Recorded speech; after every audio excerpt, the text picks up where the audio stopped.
राख होना। बापूजी ने एक वाक्य एक वीडियो में यूज़ किया है कि मरकर राख होना। बहुत बड़ी बात है कि आत्मा उसके अंदर ये भाव कब आता है। देखिए, बापूजी ने अपने वीडियो में कहा है कि जो बीज रूप आत्मा है वो इस स्थिति में पहुंचेगी।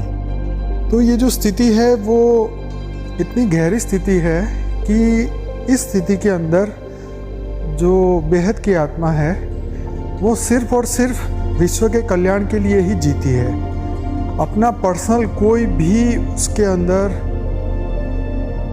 उसका पर्सनल कोई भी कुछ पाना कुछ खोना, कर्मातीत स्थिति तो फिर भी कर्म में रहने की बात है, पर ये स्थिति तो वो है जिसमें वो अपने लिए भी कुछ नहीं सोचती और जिसे कहते हैं कि ब्रह्म स्थिति को पाना, ब्रह्म के सिवाय कोई वासना नहीं होना, ब्रह्म समान बनना।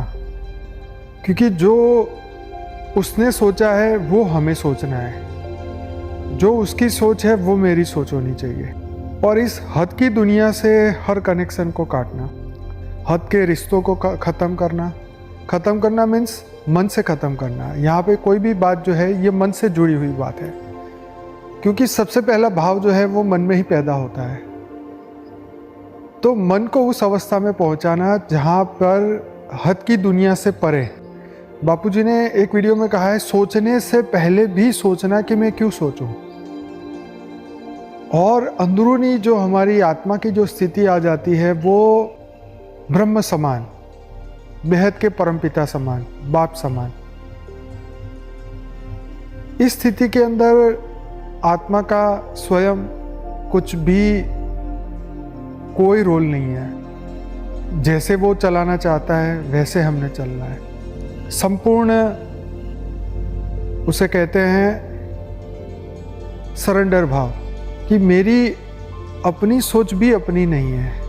इस शरीर की सोच तो बहुत दूर की बात है, हमारे मन की सोच मन की नहीं रहनी चाहिए, क्योंकि मन ही के कारण तो आज धरती पे है। तो मरकर राख होना मतलब हर सेकंड हर विचार सिर्फ और सिर्फ विश्व कल्याण के सिवा हो ही नहीं सकता। ब्रह्म प्राप्ति, ब्रह्म समान बनने के सिवाय और कोई वासना जीवन में होनी ही नहीं चाहिए।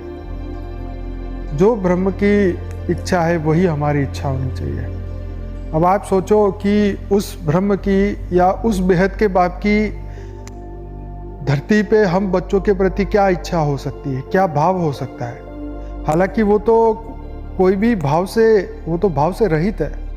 वो तो पावर हाउस होते हुए भी किसी के लिए ना उसके लिए घृणा है ना किसी के लिए प्रेम।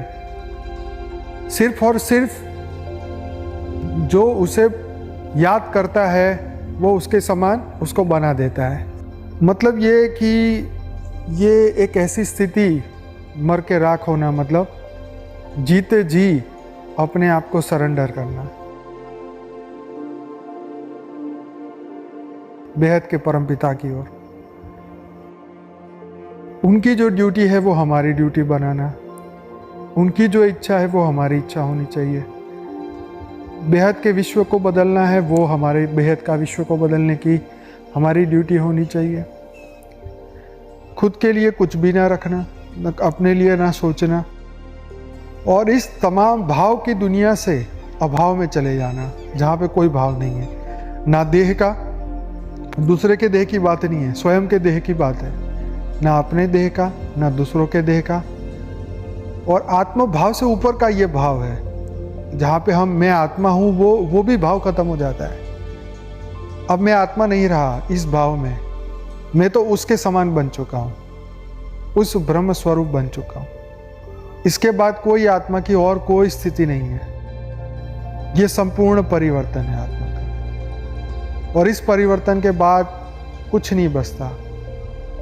स्वयं का अस्तित्व भी एक समय के बाद खत्म हो जाएगा। ये एक अमेजिंग स्थिति है। अगर हम इस स्थिति को अनुभूति भी कर ले तो बेहद की खुशी अंदर आ जाती है, क्योंकि इसके आगे और कोई पढ़ाई नहीं है, इसके आगे और कोई प्रैक्टिस नहीं है, इसके आगे और कोई वासना नहीं है, इसके आगे कोई इच्छा नहीं है। विश्व कल्याण से भी आगे की स्थिति है ये। इस धरती लोक पे भी ऐसी कोई स्थिति नहीं। इस धरती लोक पे कोई भी मनुष्य, कोई भी साधु, कोई भी संत, कोई भी भक्ति, कोई भी योग, कोई भी सांख्य योग या कोई भी भक्ति योग ध्यान सबसे लास्ट स्टेज है। तो ये सिर्फ और सिर्फ बेहद के प्रेम से ही पाई जाती है। ये स्थिति आप और बाप, सिर्फ आप और बाप, और उसके सिवा किसी और को कोई प्रेम नहीं। बेहद का प्रेम इसे ही कहते हैं कि जब तुम उसके समान बन जाओ, तुम्हारे दिल में इतना प्रेम हो, इतना प्रेम हो उनके लिए कि वो मजबूर हो जाए कि तुम्हें अपने जैसा बना के ही छोड़े। तो ये बहुत ही वंडरफुल है, बहुत ही वंडरफुल है, बहुत ही वंडरफुल है। इस स्थिति में आने के बाद आत्मा का कोई पावर लॉस नहीं हो सकता है, क्योंकि हमारी स्थिति बदल जाती है, हमारा संकल्पों का लॉस खत्म हो जाता है, हमारा विचार का लॉस खत्म हो जाता है। अब मन की तो अवस्था ही नहीं है। जब मन ही अस्तित्व में नहीं रहा तो मन क्या कर लेगा।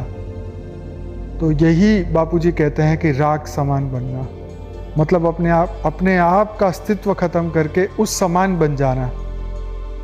बेहद की स्थिति, बेहद का प्रेम, बेहद का बाप। बहुत सुंदर, बहुत सुंदर, बहुत सुंदर अवस्था है ये। इसको अगर आंख बंद करके अनुभूति भी कर लें तो इससे बड़ी खुशी और कोई नहीं हो सकती।